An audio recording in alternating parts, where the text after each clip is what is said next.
lifting the glass and pulling out her things and saying, "These are mine." But the police officers who were there doing a job, you know, off duty, they came and surrounded Mom and said, "Miss Jenkins, please don't make us do that."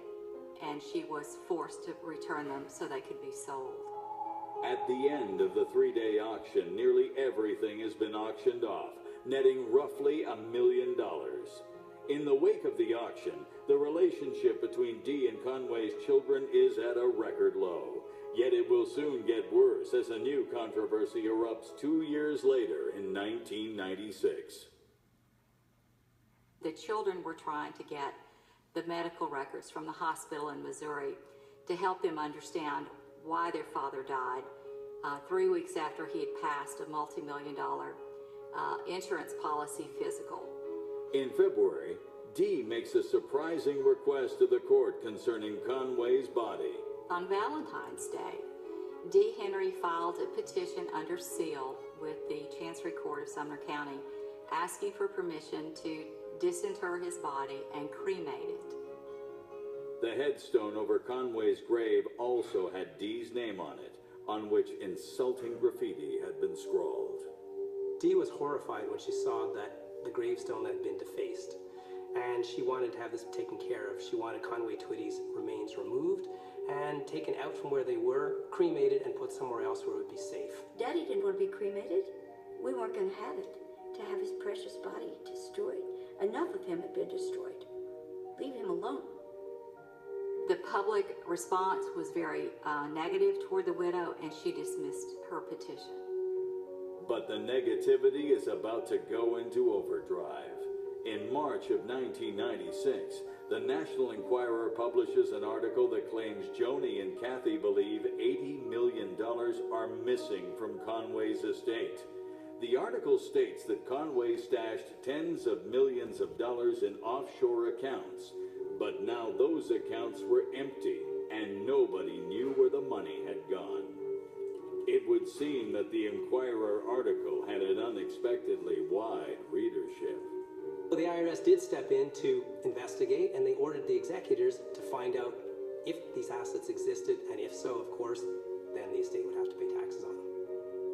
On the 28th of June, 1996, the executors receive a letter from the IRS asking if indeed there are $80 million unaccounted for by the estate.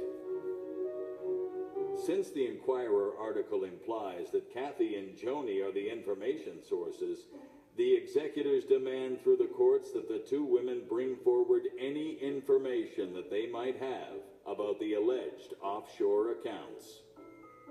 The executors had to find out whether this hidden money actually existed. So, in order to do their job properly, the executors had to ask Kathy and Joni to come forward and say where that money is and if it existed. As the IRS ratchets up the pressure, Joni and Kathy soon find themselves in the hot seat. Someone had said that there was foreign bank accounts. I mean, they kept reporting, you know, that the estate was $50 million. The last year of Dad's life, he made $3 million. Where was that? Where was all that money? And another confrontation looms. And she said, "Well, I loved Conway Twitty." And I said, "His children loved him. These are his children. And they have a right to be here."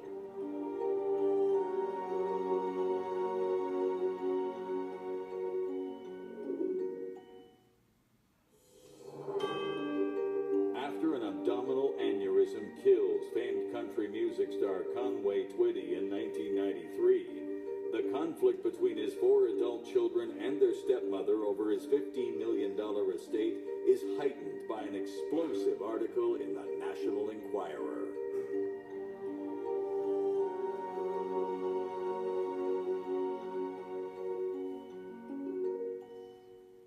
The National Enquirer claims Kathy and Joni Twitty believe that $80 million have gone missing from their father's estate. The executors demand to see any evidence they might have. The children didn't disclose anything to the Enquirer about there being missing millions. In December of 1996, Kathy and Joni file a document stating they have no knowledge of the alleged $80 million and they deny speaking with the National Enquirer. Someone had talked to the Enquirer. We don't even know how the source came about. Never got facts straight either. But, you know, that's pretty par for the course in those kind of magazines, and a lot of inaccuracies written. In the end, the IRS can find no evidence of the alleged offshore accounts. They close their investigation. But this controversy is merely the background to a pitched battle that begins in the spring of 1996.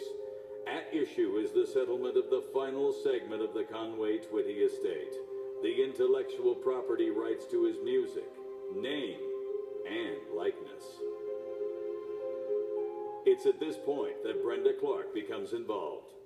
Joni came to me and was telling me what all had happened, and they were looking for a lawyer with passion who understood what their fight was about. And so I got involved because I saw what I thought was an injustice occurring in the estate. And my goal was to save the music. That was my directive, to make sure that his music stayed in his bloodline. In April of 1996, the executors proposed that Conway's children inherit their father's songwriter and artist royalties, which have been valued at $3.4 million. For her share, Dee would have the rights to Conway's name and likeness, which have been valued at $380,000. The children turned the proposal down flat. Once again, Conway Twitty's legacy will go on the auction block, but this time it's a private auction between only two parties, Dee and Conway's children. What happened is that the widow would make a bid, the children would make a bid through lawyers, through documentation, until it got up to a point where the widow bowed out and the children were the successful bidders. Using money from their share of Conway's estate, his children walk away with the rights to his intellectual property with a massive bid of $4.2 million. But the case is far from settled.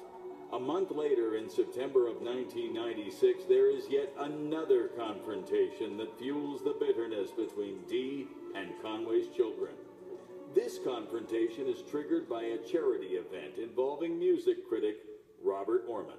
Dee went to the Nashville Network and convinced them that an all-star tribute concert to Conway Twitty should be held and made into a television special. And it was a remarkable show, and I was proud to be associated with it. In fact, this wasn't the first time that Dee and Robert had worked together. Dee had been laboring to keep Conway's legacy alive ever since his untimely death. After his death, his widow and I prepared the box set that came out covering his entire career of CDs. The executors, who at this point still controlled the intellectual property rights, gave Dee and Robert the go-ahead to use Twitty's music. The box set recorded Conway's extraordinary musical legacy. Dee thoroughly understood the show business and the entertainment world. They don't call it show art, they call it show business, and you have to treat it like a business if you're going to succeed. And that's, I think, what Dee and Conway shared. That passion for Conway's music would lead Dee to help in the creation of the TV special. Dee talked the Nashville Network into doing a memorial concert television special.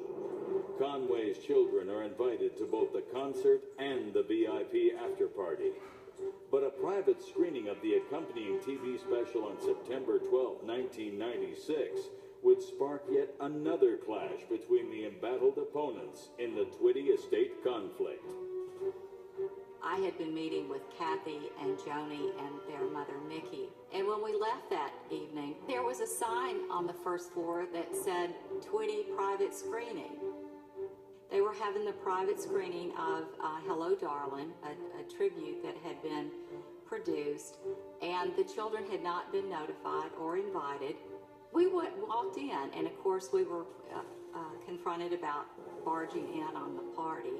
the attorney for the estate came up to me and was very angry that we had busted in on the party. And I said, these are his children. And she said, well, I loved Conway Twitty. And I said, his children loved him. These are his children. And they have a right to be here. For his part, Robert Orman can't understand the controversy. Dee Jenkins is a very intelligent, level-headed, good-hearted person. I've always had a great deal of respect for her professionalism. But the court battles continue as lawyers wrangle over the finer points of Conway's intellectual property. In June of 1999, the appellate court finds in favor of Conway's children on several issues, giving them complete control of Twitty's intellectual property rights. The appellate court mails you their final say, and their final say was that we won, and it was Father's Day. And so Joni and I took the final judgment out to Dad, and we laid it at his grave. We took him justice. We did it for him. We'll never see the money that it cost us back. But Robert Orman feels that despite Dee's best efforts to promote Conway's music, the star has not been well served. I think the unfortunate thing of the estate battle is that it has in a sense prevented carrying his legacy forward, and because the estate was frozen as it was for so long, it made people kind of forget a little bit because he wasn't being brought before the public. Although the legal war would sputter on for years to come, the major issues had finally been decided in the distribution of the Conway Twitty estate. The widow got her third, and the children then had their equal shares of the remainder. I learned not to be so trusting. I had a lot of my daddy in me, and I believed that people, their intent was right and good and honorable, and it didn't take me long to figure out that that's just not true. Not everybody's that way, thank goodness, but there are those out there, and when you get tangled up with them, you either sink or swim, and I chose to swim. We're very protective of that which we fought for, because to us it's dead. It's dead. It's his life's energy, and we respect it just like it was him walking the earth. I'm sure that if Conway Twitty saw something like this happening to his estate, that he would be mortified that it was all being played out in courts and such, because he was so private. He would have been upset how that was handled. If he came back and handled it, he'd handle it real well. When he got through, there wouldn't be about 3 or 4 people standing around on things. He would have cleaned house. Big time. Put the music on and listen, and that's what should be remembered, not the estate, not the private life. It's the music. And that's what it's always been about.